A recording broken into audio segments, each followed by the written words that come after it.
I remember feeling like I was deep in the throes of survival. Okay. And I was like, oh, this is what this is. And man, took a couple lessons from that. But we had a tragic incident last fall.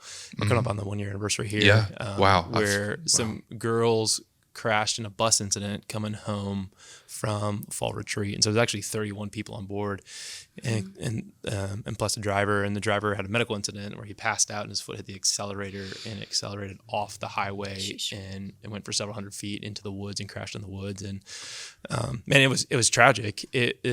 They all survived, right? Which we were not sure was going to happen in the first seven days of this incident. Wow. And man, it was one of those moments where everything stopped, everything dropped, and it was literally survival in life. But then the secondary response team, like myself, that were in the hospitals with these families every day, following up and doing all that. I remember there was this moment you asked about survival. There's some literalness to that, but the metaphorical thing of survival, there we may not always be in physical danger. Man, I remember that Thursday. So this happened on Sunday, and it was several days later. That Thursday, we sat around a table, a couple of us, and said, okay, what's the plan for next week? And I remember my mind being so trapped in Thursday that Monday felt like an eternity away. And even Friday was like, I don't know what my plan is for tomorrow. Like today, I'm going up to the hospital for this half a day, and then we'll see.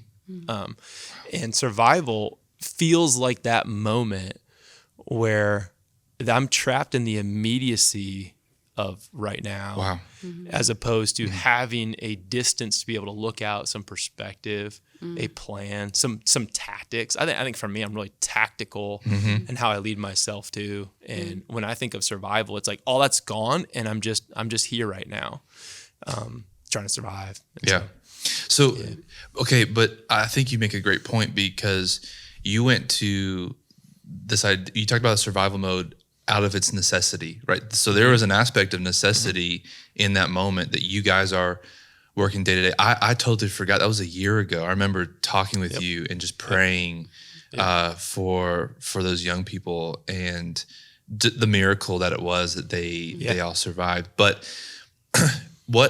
how did you... So I think the danger, though, is when we do have those necessity moments of survival, but then they actually become the norm, like moving forward. How long did it take you to begin to shift out of that? And then what did you do specifically to help to where that didn't become the norm for you anymore?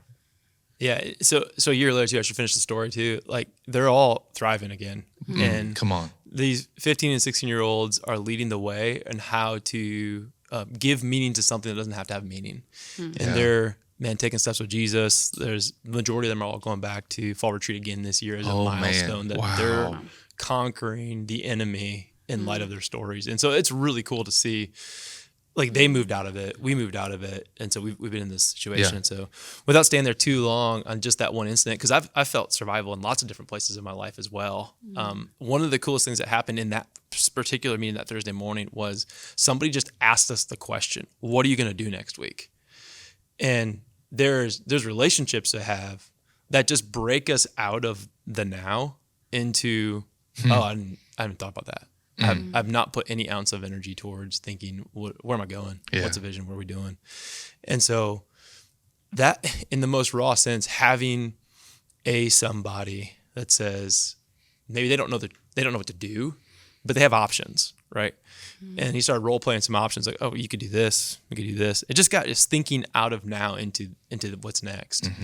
And that was the plan we needed to start going from planning 1 day out to planning 3 days out, to then start planning, okay, what do we do at the week mark? Okay, now what do we do at the month and the year? And now when you're out of survival in the daily, day-to-day, you begin to put perspective of what you're experiencing right now in light of that bigger thing, and not just stuck in the immediacy of feeling that. And so, but I felt that as a dad, as a pastor, I felt that as a faith follower, like when there is no question asker, I tend to go really inside and say, this is all that there is, what's broken. Yeah. So,